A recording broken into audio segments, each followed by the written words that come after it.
Apakah hukum jima' di bulan puasa? Hukumnya harus. Bila tu? Malam. Dan kalau siang orang yang tak wajib puasa harus. Faham lagi? Contoh orang yang tua. Orang tua tak wajib puasa.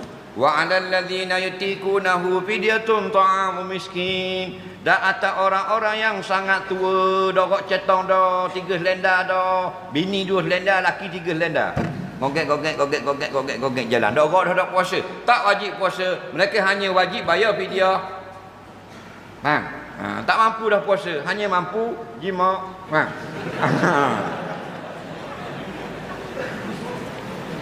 Dah kalau orang yang berpuasa,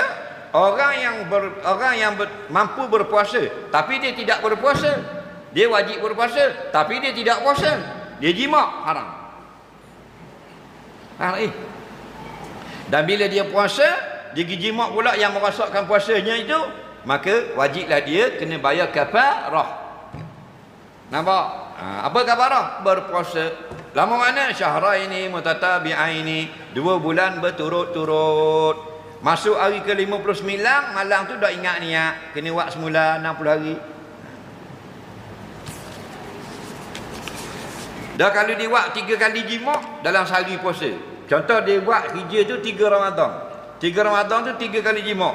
Pukul 9 pagi kali, pukul 12 kali, 4 suku kali. Kafarahnya 1 saja, 2 bulan berturut-turut. Tidak jadi 3. Okey? Dosanya 3 kali. Kerana tidak menghormati siang Ramadan.